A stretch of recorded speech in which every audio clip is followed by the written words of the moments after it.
우리에게 주시는 하나님의 말씀을 함께 봉독하겠습니다. 하나님 말씀 신약성경 누가복음 7장 29절에서부터 35절까지의 말씀입니다. 제가 가지고 있는 성경은 신약성경 102페이지에 있습니다. 누가복음 7장 29절에서부터 35절까지 말씀입니다. 함께 교독하겠습니다. 모든 백성과 세리들은 이미 요한의 세례를 받은지라 이 말씀을 듣고 하나님을 의롭다 하되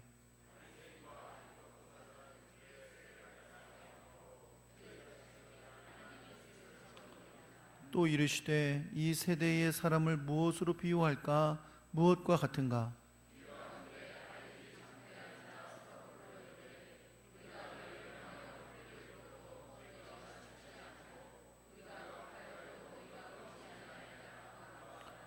세례 요한이 와서 떡도 먹지 아니하며 포도주도 마시지 아니하며 너희 말이 귀신이 들렸다 하더니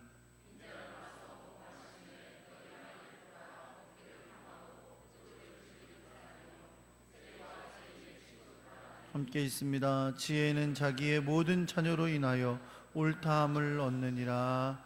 아멘.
우리 교회에 새로 나온 청년이 있습니다.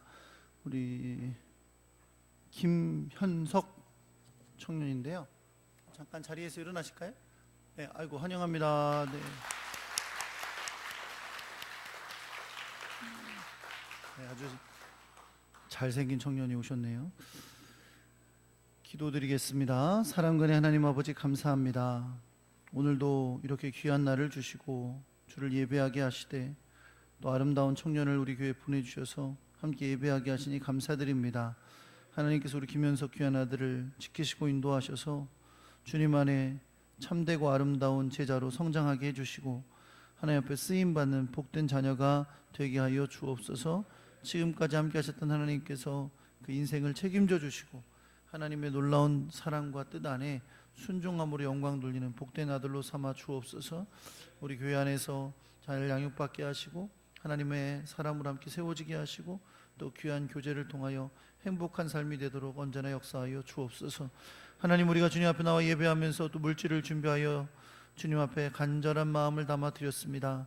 하나님, 그 마음에 담긴 소원과 주님을 향한 사랑과 교회에 대한 헌신에 주님 축복하여 주시고 하나님의 놀라운 사랑과 은혜로 갚아 주옵소서. 어디를 가든 주님의 사람으로 살기에 부족함 없도록 힘과 능력을 더하여 주시고 지혜와 평강을 허락하여 주옵소서. 하나님, 이 물질이 주의 뜻을 따라 아름답게 사용되어 주의 나라에 놀라운 일을 이루게 하여 주옵소서. 우리 주 예수 그리스도의 이름으로 축복하며 기도합니다. 아멘. 할렐루야. 옆에 계신 분들하고 인사하겠습니다. 잘 오셨습니다. 사랑합니다.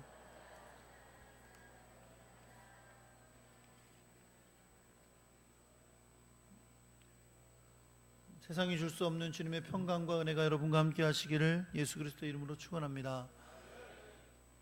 한번 따라해 볼까요? 이 세대 속의 지혜. 오늘 이 세대 속의 지혜라는 제목으로 여러분과 함께 말씀을 나누려고 합니다. 제가 오랫동안 청년들과 함께 사역을 하면서 우리 교회 청년들한테서 이런 얘기를 들은 적이 있어요. 어렸을 때부터 같은 나이의 동기로 교회 안에서 이렇게 자라잖아요. 뭐 예를 들어서 어렸을 때부터 우리 교회 와서 유치부부터 이렇게 이제 성장해서 지금 뭐 결혼까지 하려는 사람 한 사람 이렇게 있는데, 그러면 어렸을 때부터 이 동갑내기 친구들이 있어요. 그렇죠? 동갑내기 친구들이 이렇게 있어서 친한 친구로 이렇게 쭉 자랍니다. 그러니까 우리 생각에는 야, 교회 안에서 어렸을 때부터 친구가 돼서 이렇게 잘 자라면 얼마나 서로 좋은 친구고 좋을까, 그런 생각을 하게 되는데, 물론 그렇습니다. 물론 그런데 그럼에도 불구하고 우리 이렇게 청년들 얘기를 들어보면 어려움도 있다 그래요. 그 어려움이 뭐냐면 은근 비교를 당하는 거죠. 은근 둘이 자라면서 같이 비교를 당하는 거예요. 누구 집사님 아들, 우리 애 뭐 막 이렇게 이제 비교를 좀 당하고, 그런 은근히 없지 않은 스트레스가 이렇게 있다고 해요. 그래서 왜 세상에서는 엄친아 엄친딸 그런 거 있잖아요. 엄마 친구 딸은 그랬다 그러고 엄마 친구 아들은 그랬다 그러고 막 이런 말들을 하는데, 그래서 이게 우리 교회에서는 교장아 교장딸인가, 교회 장로님 아들, 교집아 교회 집사님 아들, 뭐 이런 게 그렇게 되는 건가 라는 생각도 하게 돼요. 교회라는 게 그런 것이잖아요. 자주 만나고 같이 자라고, 뭐 학교 같으면 졸업하고 말 텐데 그것도 아니고 계속 이렇게 자라니까 더더군다나 그런 스트레스를 받게 되는 일들이 있다고 합니다. 근데 여러분, 과연 우리 자녀들을 서로 뭐 비교한다 칠 때 뭘 갖고 비교하죠? 외모? 외모는 다 부모 탓이니까 뭐 애들한테 그건 비교하면 안 되는 거예요. 다 나 때문에 그렇게 생긴 거니까 외모는 비교하면 안 되고, 뭐 어릴 때일수록 뭐 공부 같은 거, 그렇죠? 뭐 어디 가서 뭐 잘하는 거, 뭐 피아노 잘 치는 거, 뭐 가서 뭐 상 받아온 거, 뭐 이런 게 이제 비교 내용이 될 수 있겠죠? 여러분, 아이들 비교하지 마시기 바랍니다. 안 되죠? 네, 벌써 해보신 분들은 지금 이게 대답이 안 나오는 거야. 그렇죠? 아이들 비교하지 마시기 바랍니다. 특별히 아직 젊은 아이들을 두신 우리 젊은 분들은 마음에 이렇게 품고 사세요. 아이들 비교하지 말자. 비교하지 말자. 왜냐하면 비교는 상품이 하는 거예요. 상품은 같은 가격, 같은 품질 이런 거하고 서로 비교하잖아요. 그렇죠? 그러나 작품은 비교하는 게 아닙니다. 작품은 작품 나름대로의 다 가치가 있는 거예요. 물론 작품도 무슨 나중에 상업적인 가치가 붙여져서 가격이 붙지만 그거는 이미 작품으로서라기보다는 상품이 된 거죠. 가격이 붙는 즉시. 그러나 작품은 작가에 의해 만들어진 아주 귀한 결정품들입니다. 물론 우리는 그 작품을 만들어야 될 책임이 있어요. 우리 아이들을 좋은, 하나님 앞에서의 좋은 작품으로 만들어낼 책임이 있습니다. 그렇기 때문에 열심히 그것도 노력해야죠. 우리 아이를 좋은 작품으로 만들기 위해서. 제가 지금 우리 아이를 좋은 작품으로 만들어야 됩니다 그랬더니 또 마음속으로 아마 그래, 어렸을 때부터 잘 가르쳐야지, 공부 잘하게 만들고 막 이렇게 해야지, 이렇게 생각하실 거예요. 또 금방. 그렇죠? 근데 과연 그럴까요? 제가 작품이라고 표현했을 때는 이미 우리 자녀들을 하나님 앞에서의 작품으로 이야기하고 있는 건데, 과연 우리 머릿속에 우리 아이들을 작품으로 여길 때 과연 그것을 하나님 앞에서의 작품으로 여기고 있는 걸까요? 아니면 세상에서 내놓을 상품으로 여기고 있는 걸까요?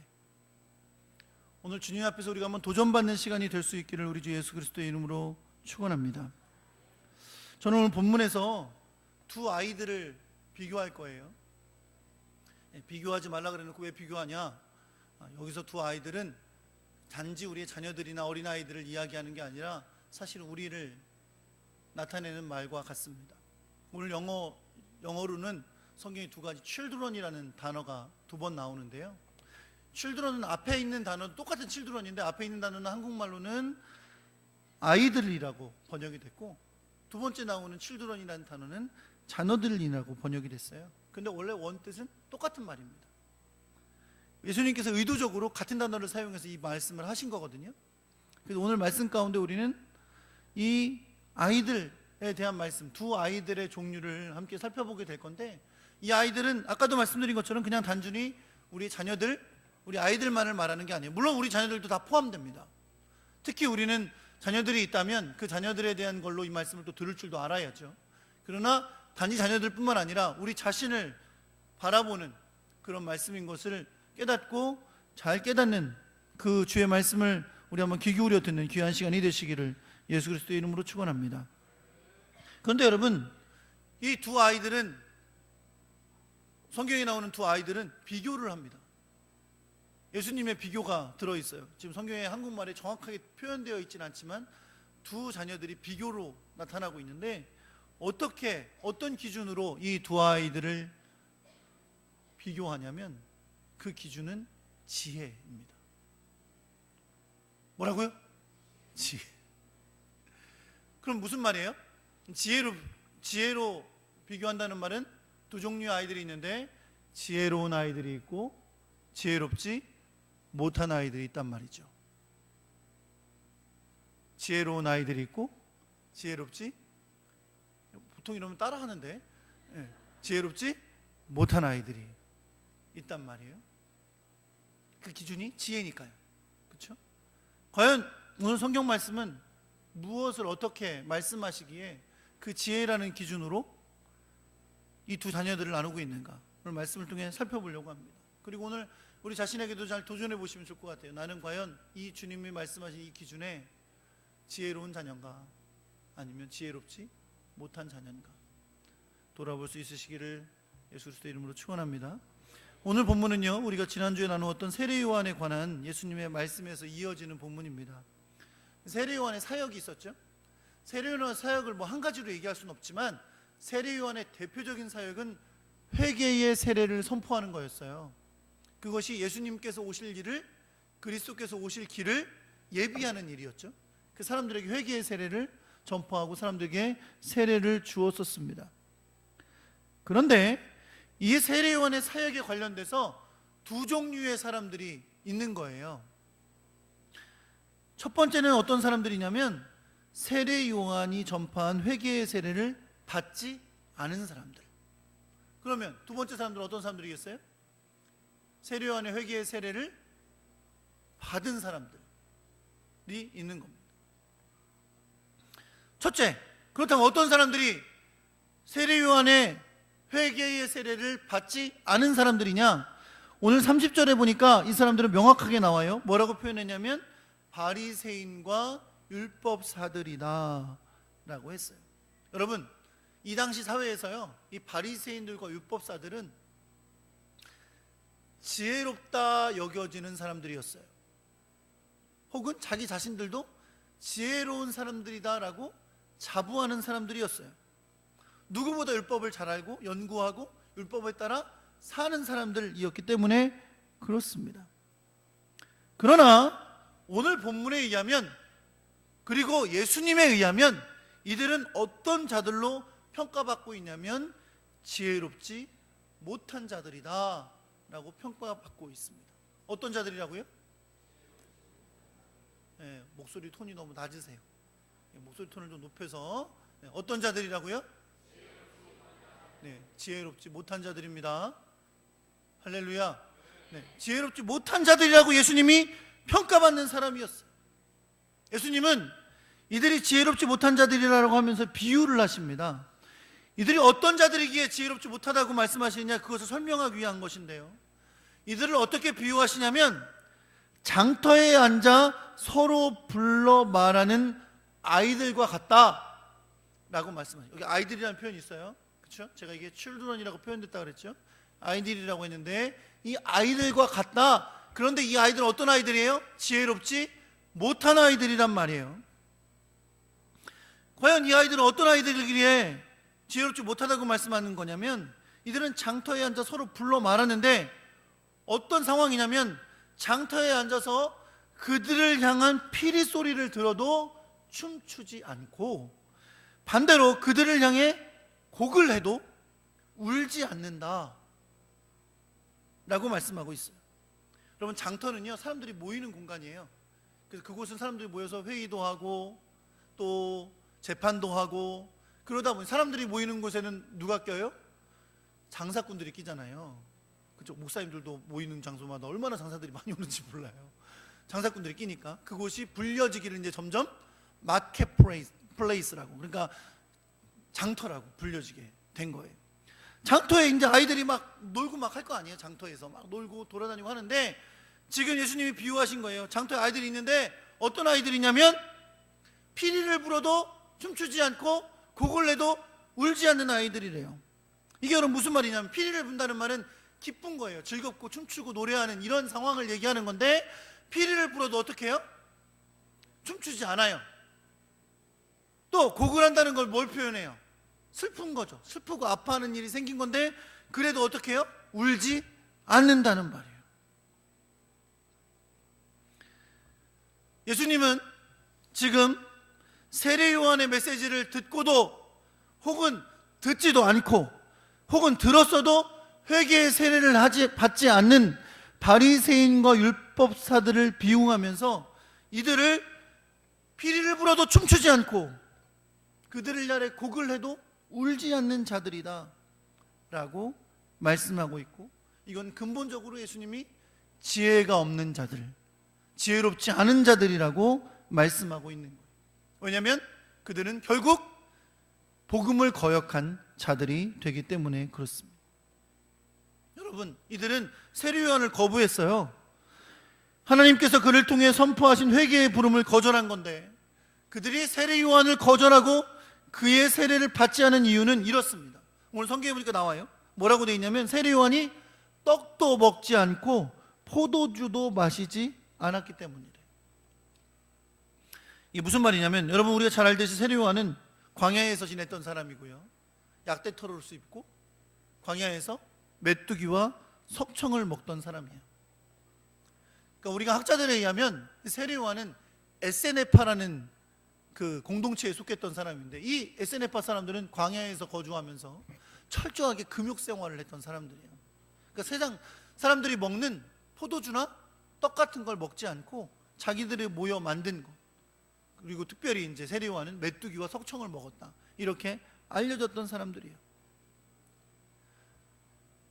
분명 율법사들과 바리새인들과는 삶이 달랐던 사람이죠. 그랬더니 율법사 바리새인들은 세례 요한에 대해서 뭐라고 그랬냐면, 저 사람 귀신 들렸나 보다. 떡도 안 먹고 포도주도 안 마시고 귀신 들렸구나 라고 말하면서 세례 요한을 선지자로 여기지를 않았습니다. 당연히 그로부터 오는 세례도 받지 않은 거죠. 그렇다면 이들은 예수님은 받아들였을까요? 아니요, 예수님도 받아들이지 않았습니다.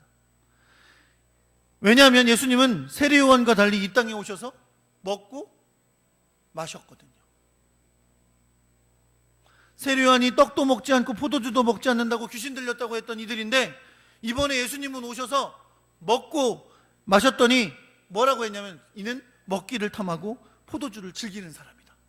그러면서 또 예수님을 믿지를 않았어요. 그리고 오히려 지적하기를, 예수님을 세리와 죄인의 친구들이다 라고 비판했습니다. 여러분, 이들이 세례 요한을 거절한 것은 세례 요한들이 자기들과 같지 않았기 때문이에요. 세례 요한이 자기들처럼 떡과 포도주를 먹는 사람이 아니고 이상하게 광야에 머물면서 메뚜기와 석청이나 먹는 이상한 사람이었으니까 그를 귀신 들렸다 그러면서 믿지 않았어요. 근데 이번에 예수님이 와서 예수님은 이 세상에 다니시면서 다른 사람들처럼 금식하지도 않으시고 제자들도 금식시키지 않으시고 포도주도 마시고 또 떡도 먹고 했단 말이에요. 그랬더니 예수님에 대해서 뭐라 그랬냐면 먹기를 탐하고 포도주를 즐기는 사람이다 그러면서 세리와 죄인들의 친구라 그러면서 또 예수님도 믿지를 않았다는 거죠. 여러분 이런 거죠. 가만히 지금 이 비유를 생각해 보세요. 비유에 보니까 이렇게 말씀했잖아요.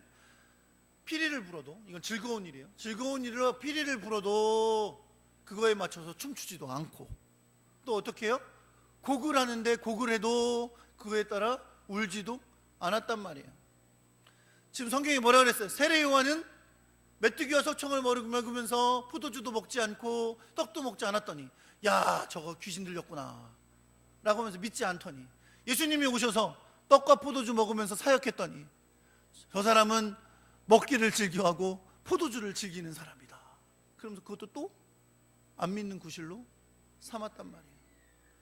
이래도 꿈쩍 안 하고 저래도 꿈쩍 안 하고, 그런 세대를 향해서 예수님은 이 세대와 이와 같다라고 하면서 이 어린아이들의 비유를 말씀하신 거예요. 이 세대가 바로 이와 같다라고 말씀하시면서 이 세대의 상황을 그렇게 묘사하여 말씀하신 겁니다. 당시 사회 속에서 여러분 율법사와 바리새인들은 자신들이 믿고 행하는 율법의 행위와 전통이 있었어요. 그러한 자신들의 삶을 기준으로 삼고 있는 이들이 보기에 세례 요한은 이래서 마음에 안 들고 예수님은 저래서 마음에 안 드는 거예요. 그러니 이 세대 가운데 갇혀있는 그들의 삶에서 예수 그리스도의 복음을 받아들일 수가 없는 거예요. 회개하지도 않는 거예요. 하나님의 나라의 선포를 듣지도 않는 거예요. 그들을 예수님이 이렇게 말씀하신 겁니다. 피리를 불어도 춤추지 않고 곡을 해도 울지 않는 자들과 같다라고 말씀하고 있는 것이죠. 여러분 물론 이때는 예수님이 사시던 시대입니다. 오늘날의 시대와 같지 않죠. 그러나 여러분 세대가 아무리 흘러가도 그 세대에 해당되는 하나님을 믿지 못하게 만드는, 복음대로 살지 못하게 만드는 수많은 세대의 모습이 있는 것을 우리는 볼 수가 있습니다. 여러분과 제가 살고 있는 이 세대도 그러한 세대라고 할 수 있어요. 뭐 어느 시대나 다 그랬겠지만 오늘날의 세대도 그런 거죠. 제가 여러분 오늘날의 세대를 세 가지로 한번 정리해 보려고 그래요. 첫째는 물질 만능 시대의 세대를 살아가고 있습니다. 이건 사실 어떻게 보면 모든 세대 가운데 그래 왔는지도 몰라요. 그러나 오늘날은 이것이 더 심각해진 상황이죠. 여러분 제가 물질 만능주의 그러니까 돈 따르는 세상 그걸 얘기하시는구나. 물론 그렇습니다. 물질 만능 그러면 돈으로 다 된다라는 세상이죠. 그런데 물질 만능주의라는 표현은 그 안에 뭐가 담겨 있냐면 눈에 보이는 것을 우선으로 삼고 사는 삶을 말하는 거예요. 눈에 보이는 것이 눈에 보이지 않는 것보다 우선하는 거예요. 여러분 우리 삶을 한번 돌아보세요. 이 세대를 살아가는 우리의 모습을 돌아보세요. 눈에 보이는 것과 보이지 않는 것 중에 무엇을 우선으로 새기면서, 생각하면서 여기면서 선택하며 살고 계십니까? 물질만능주의 시대는 외적으로 크고 화려하고 아름답고 예쁜 거, 넉넉한 거, 많아 보이는 거, 그거를 추구하며 우선으로 여기며 사는 세상을 말하는 거예요. 신앙을 가진 사람들도 마찬가지예요. 이 세대 가운데서 벗어나지 못하는 삶을 살 때가 너무너무 많이 있는 거죠. 큰 것만 추구하고 많은 것만 추구하고 예쁜 것만 추구하고 좋은 것만 추구하며 눈에 보이는 것을 우선으로 삼고 사는 것입니다. 그럼 복음은 눈에 보이지 않잖아요? 신앙이라는 게 눈에 보이지 않잖아요? 더더군다나 하나님도 눈에 안 보이세요? 이 물질만능주의에 사는 사람들은 이 보이지 않는 하나님을 점점 믿기 힘들어져 가는 거예요. 왜? 내 눈앞에 있는 것이 더 급해. 그게 더 소중하고 더 중요해. 두 번째, 이 시대는 어떤 시대냐면 우리가 흔히 얘기하는 포스트 모더니즘의 시대입니다. 포스트 모더니즘은요, 책 한 권을 써도 복잡할 정도로 아주 어려운 사상이에요. 근데 여러분, 제가 그냥 단순하게 말씀을 드리면 포스트 모더니즘은 다른 말로 다원주의라고도 하고요, 상대주의라고도 표현합니다. 다 연관되어 있는 말이에요. 물론 다르게 정의하지만 무슨 말이냐면 절대적인 진리가 없는 거예요. 절대적인 진리가 없어요. 무엇이 진리냐면 내가 옳다고 여기는 게 진리예요. 내가 옳다고 여기는 게 진리예요. 여러분, 우리가 요즘 동성애 문제, 인권 문제 이것 때문에 시끄럽죠. 이런 것이 왜 나오냐면 지금 시대가 포스트 모더니즘의 사회이기 때문에 그렇습니다. 여러분, 옛날에도 동성애는 있었어요.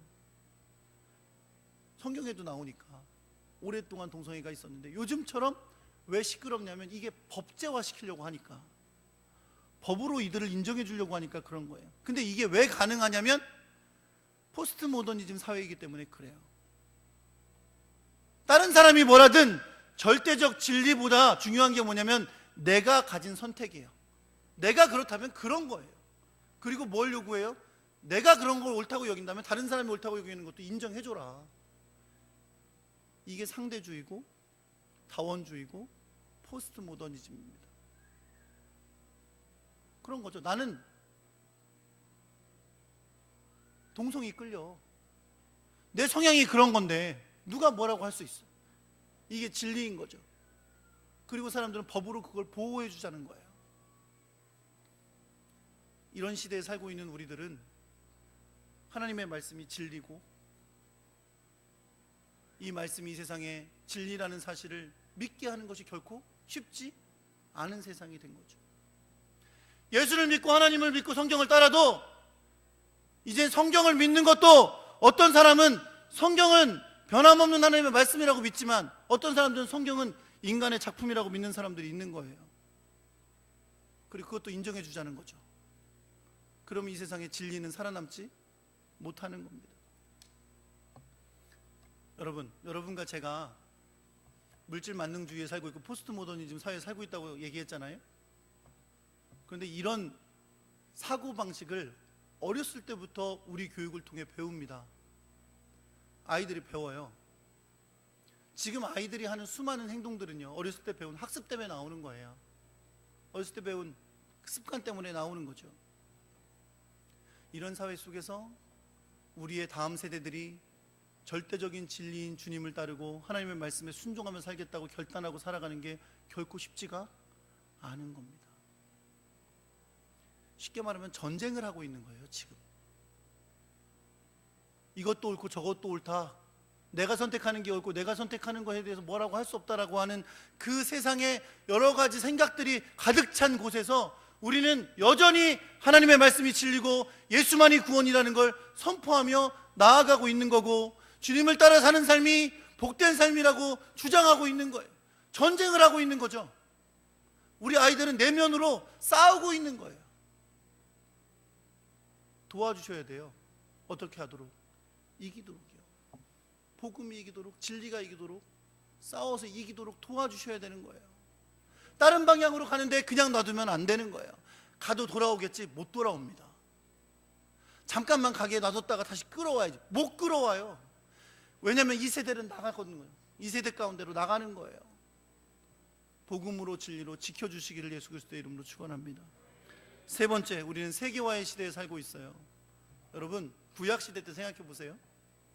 하나님께서 이스라엘 백성들, 가나안 땅에 들어갈 이스라엘 백성들에게 그 땅의 7 족속들을 완전히 멸하라고 하세요. 그렇죠? 완전히 멸하라고 하신 이유가 뭐예요? 그들이 섬기는 우상에 넘어갈까 봐예요. 하나님은 그들의 우상 숭배 때문에 진멸하시려고 하는 거예요. 그런데 그 땅에 너희가 들어가서 그들을 살려두면 분명히 그쪽 여자들 좋아할 거고 같이 결혼하고 그러다가 우상 숭배에 빠질 것이다, 이랬단 말이에요. 어디 가면? 가나안 땅에 들어가면. 가나안은 우상 숭배가 가득 찬 곳이었으니까. 그런데 여러분, 요즘은 우상 숭배로 가득 찬 가나안 땅이 손안에 있어요. 가나안 땅 안 가도 돼. 40년 안 방향인데 4분만 이렇게 누르고 톡톡톡톡 하면 전 세계의 못된 범죄는 여기 다 들어있어요. 전 세계의 우상 숭배는 여기 다 들어있어요. 전 세계에 나를 흔들어 놓을 수많은 잘못된 생각들이 여기 다 들어있고 음란하고 악한 생각들이 여기 다 들어있단 말이에요. 세계화의 시대는 전 세계가 내 손 안에 있소이다의 시대예요. 여러분과 제가 그런 세대를 살아가고 있습니다. 물질, 눈에 보이는 것만 우선적이고 하나님의 진리를 진리로 말하기 힘들고 다 상대적이니까, 그리고 전 세계의 수많은 우상숭배적인 여러 가지 생각들과 사상들이 내 손 안에 들어와서 언제나 접할 수 있는 그런 세대 가운데 여러분과 제가 살아가고 있는 것입니다.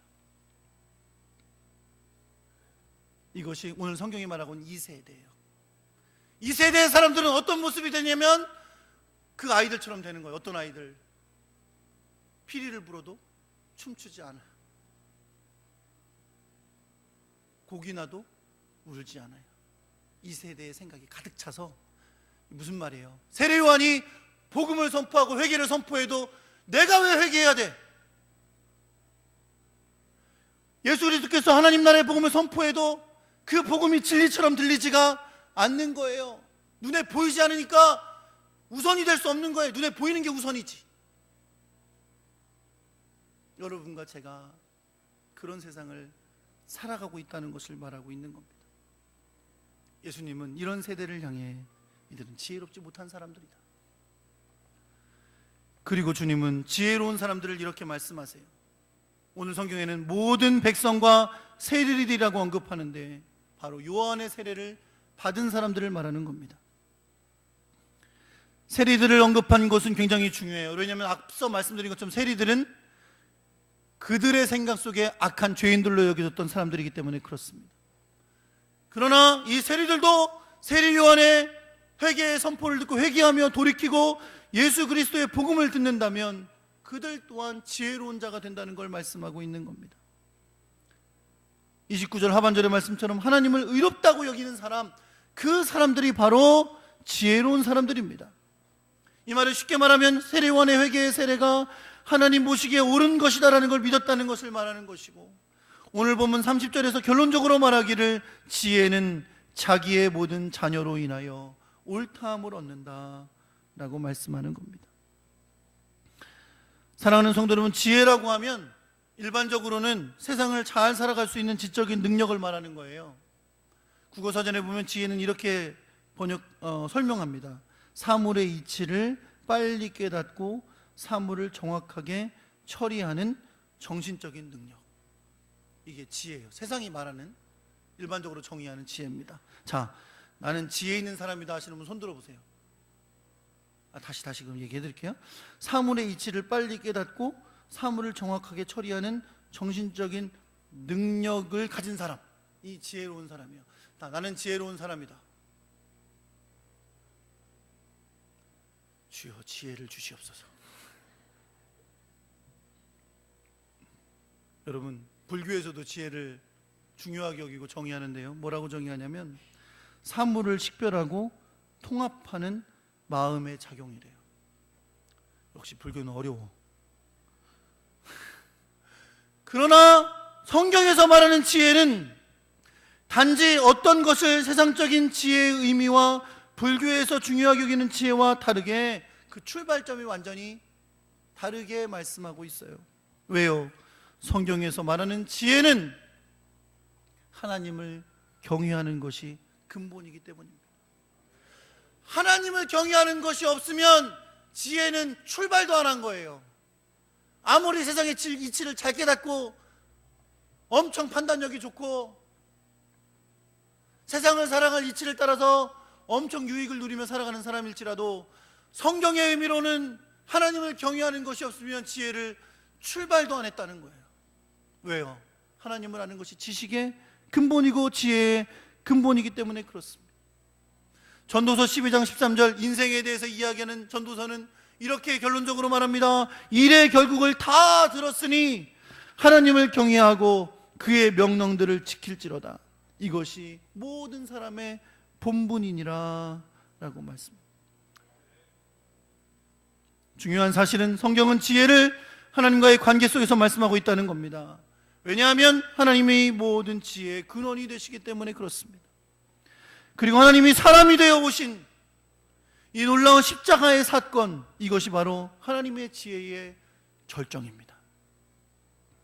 왜냐하면 예수 그리스도는 우리를 구원하시는 하나님의 놀라운 지혜가 되기 때문에 그렇습니다. 그런 의미에서 지혜로운 자녀들이란 누굽니까? 바로 예수 그리스도의 오심을 예비하는 세례 요한의 회개를 받은 사람들, 그리고 하나님 나라의 복음을 듣고 구원 얻는 사람들을 말하는 겁니다. 오늘날 우리가 예수 그리스도의 귀한 복음을 듣고 하나님의 자녀가 되었다면 우리는 하나님 안에서 지혜로운 사람들인 것을 여러분 믿으시기 바랍니다. 옆에 사람하고 인사할게요. 지혜로운 사람이십니다.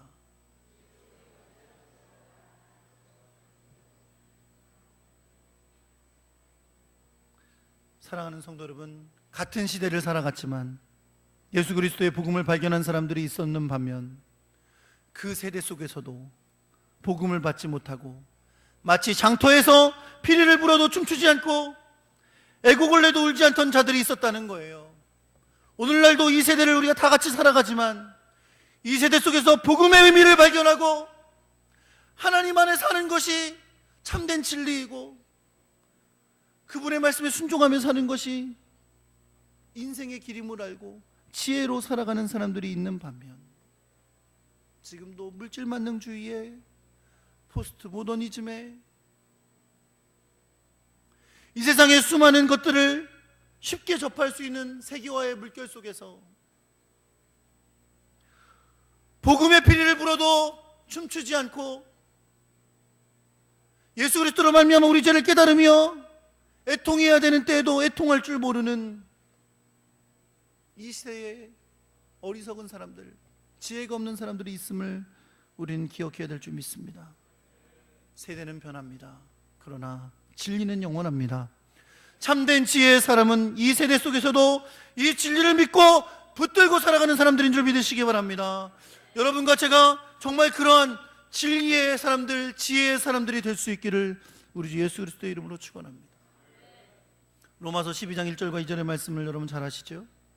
그러므로 형제들아 내가 하나님의 모든 자비하심으로 너희를 권하노니 너희 몸을 하나님이 기뻐하시는 거룩한 산 제물로 드리라.